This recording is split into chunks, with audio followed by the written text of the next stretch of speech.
Hello money talkers, welcome to my channel money talks with Payal. इस video में हम लोग डिस्कस करने वाले हैं कुछ ऐसे शेयर्स के नाम जो कि बहुत ही अच्छे डिविडेंड प्रोवाइड करते हैं ईयर ऑन ईयर बेसिस पे।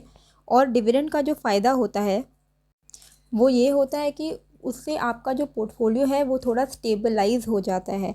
लेकिन डिविडेंड पेइंग स्टॉक्स अक्सर बहुत ज़्यादा हाई रिटर्न्स नहीं दे पाते हैं, क्योंकि वो क्या करते हैं, बेसिकली डिविडेंड क्या होता है कि जो प्रॉफिट कंपनी कमा रही है वो उसको डिस्ट्रीब्यूट कर दे रही है।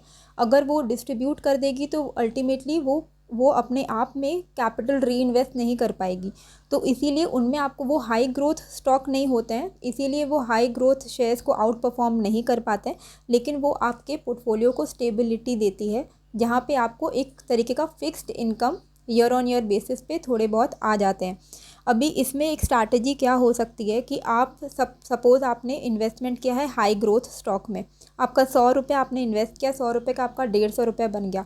वो 50 रुपये का आप प्रॉफिट बुकिंग कर लो और वो 50 रुपये आप किसी अच्छे डिविडेंड पेइंग स्टॉक में लगा दो। तो उससे क्या होगा, वो 50 रुपये से आपको रेगुलर डिविडेंड इनकम भी आएगा और 100 रुपये जो आपका कैपिटल है वो तो हाई ग्रोथ स्टॉक में इन्वेस्टेड है ही। तो उसी तरीके से उस स्ट्रैटेजी के साथ बहुत कोई ऐसे कर सकते हैं अगर आप चाहो तो। जैसे मैं पर्सनली यही करती हूँ कि हाई ग्रोथ स्टॉक में इन्वेस्ट करो, उनके प्रॉफिट को निकालो। अच्छे अच्छे जब अच्छे प्रॉफिटेबल आप सिचुएशन में आ जाते हो तो अच्छे प्रॉफिटेबल सिचुएशन में आप प्रॉफिट को थोड़ा सा निकालो, उसको आप डिविडेंड पेइंग स्टॉक में डालो। उससे क्या होता है, आपका जो पोर्टफोलियो है वो बैलेंस्ड रहता है। और एज की भी एक फैक्टर होती है, आप जितने ज़्यादा यंग हो उतना ज़्यादा आपका जो पोर्शन है वो इक्विटी साइड में होना चाहिए। इक्विटी मतलब हाई ग्रोथ स्टॉक में होना चाहिए, ना कि डिविडेंड में। और जैसे जैसे आपकी एज आगे बढ़ती है तब आपको डिविडेंड पेइंग स्टॉक में थोड़ा ज़्यादा इन्वेस्टमेंट करना चाहिए, क्योंकि वो एक तरीके से सेफ़ इन्वेस्टमेंट माना जाता है। तो शुरू करते हैं कि कौन से ऐसे शेयर हैं जो कि बहुत अच्छे अच्छे डिविडेंड पे करते हैं। तो पहला जो शेयर है that is PNB guild, 64 rupees 0.65 की ये शेयर है। और इसका आज का लो था 64.25 का।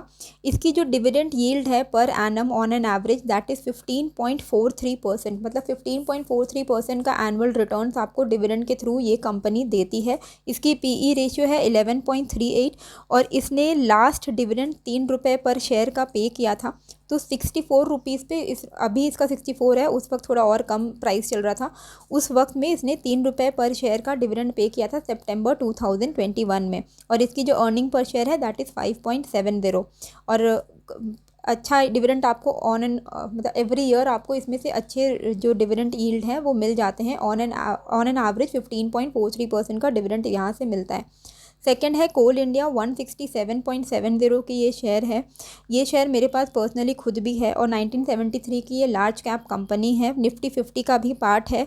और इसकी जो डिविडेंड यील्ड है on an average per annum that is 9.54%। तो ऑन एन एवरेज अगर आपके पास कोल इंडिया है तो हर साल में 9% के करीब आपको ये डिविडेंड देती है। लास्ट डिविडेंड आज ही इन्होंने अनाउंस किया है, 5 रुपये पर शेयर का इंटरिम डिविडेंड आज ही के दिन इन्होंने अपना अनाउंस किया है। फिर है गुडईयर इंडिया, ये आपका 907 रुपीज़ का जो शेयर है।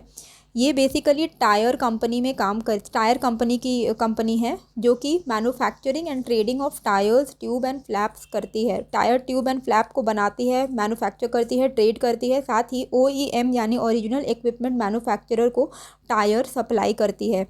तो ये 900 रुपये का जो शेयर है, ये इसकी जो डिविडेंड यील्ड है दैट इज़ 19.60%, अप्रॉक्सीमेटली 20% का ये डिविडेंड देती है ऑन एन एवरेज। और लेटेस्ट डिविडेंड इसने 18 रुपये पर शेयर का दिया था, जो कि अगस्त 2021 में दिया था। हर साल देती है। अब डिविडेंड कई सारी कंपनी होती है जो साल में एक बार देती है, एक ही बार में फाइनल डिविडेंड, और कई सारी कंपनी होती है जो क्वार्टर में इंटरिम करके इंटरिम एंड फाइनल ऐसा करके देती है।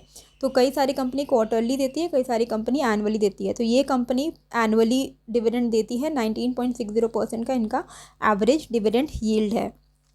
फिर आता है बामर इन्वेस्टमेंट लिमिटेड, ये बेसिकली एक होल्डिंग कंपनी है। ये मेरे पास बिल्कुल भी नहीं है ये कंपनी के शेयर्स। 383 रुपीज़ की शेयर है, पर इसकी जो डिविडेंड यील्ड है काफ़ी अच्छी है, पर ये इसका कुछ खास काम है नहीं। बेसिकली ये एक होल्डिंग कंपनी है of its subsidiary Balmer Lawrie company limited, जिसके ये इक्विटी शेयर्स को होल्ड करती है।